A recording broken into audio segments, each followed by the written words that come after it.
our passes, with our defending, with our aggression. There were a lot of things that we could learn from. So it's definitely a game that we need to digest and turn around. And we have a game, in the next few days. We're happy that we're moving on, but obviously not happy with the circumstances and the position that we're going to have. But we just didn't deserve the game. We didn't deserve to win. What are the easy fixes that you guys can work on in the next few days? I think just some fixes are just being decisive with our passes, our decision making, just our positioning on defensive throw-ins and set pieces. Just little things that I think we have worked on time and time again with structure and just let the team down with today. What is your opinion about the Mexico team? They've obviously performed very well tonight. They were the better team for most, if not all, the game, and did well to combine and expose us with limited passes. So it's definitely a different team than we played a year or two ago. Were you surprised about the level of Mexico? No, I think that the Mexican League has really helped with the team and just identify players and keep players at their best. So I think I expected Mexico to come out and play well like they did, but I think we just didn't match the intensity, the decisiveness on and off the ball. So I think that they were the better team at the end of the day.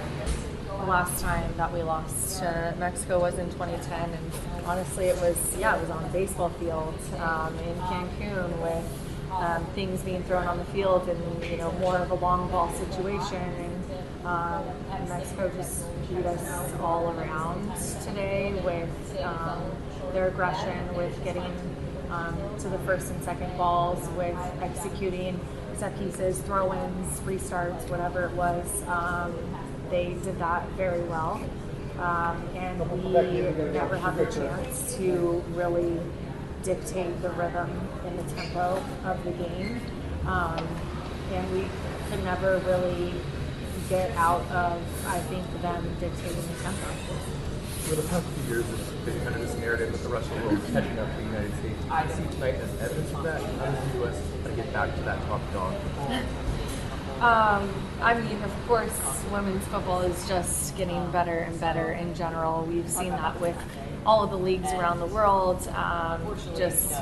Being able to have players play, all year round, and rather than, I just remember 2012 there not even being a league in the U.S. and in England and Mexico there just hasn't been a leagues around for that long, and I think now you're seeing just the results of players being invested in and playing year-round, having the resources like the men have always had. And so of course you're going to see just the competition continue to elevate on the international level. People say that everyone's catching up with the U.S. Of course, and that's what women's football, that's what needs to happen in women's football. But yes, do we want to stay on top? Absolutely. But we have to continue to have an edge, and right now, today, we didn't have that. Does that mean, Alex, that maybe fans you're not going to win 100 games in a row anymore? And it's better if you don't, because that means football's got better. Do we maybe have to change the way we look at this now?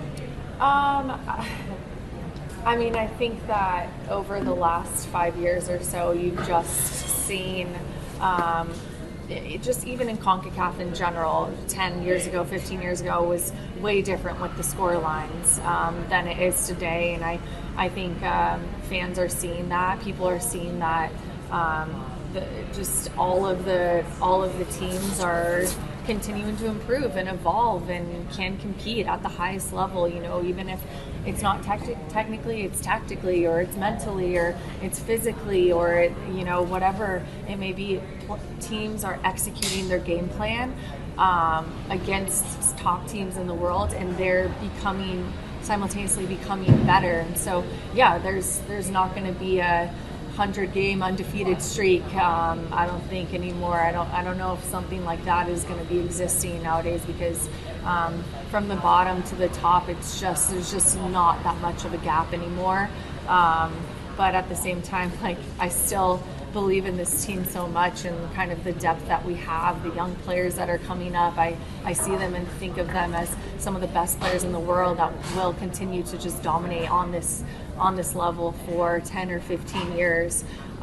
So I'm excited for the evolution of that, but tonight it just wasn't it. Last one. How does this experience help going into the knockout? Well, my hope is that we turn it around. We learn from a lot of our mistakes and kind of lack of execution tonight, just across the board. Set pieces, aggression, decisiveness, passing, decision making. But obviously, things aren't fixed in 5 days. But at the same time, I think it was a huge wake-up call, and I'm really hopeful that all the players kind of understand that. They all know that the last time that we lost to Mexico was 14 years ago, but obviously there's been some games that we've dropped in the last year or two that are just unacceptable. So I am hopeful and optimistic for this next game.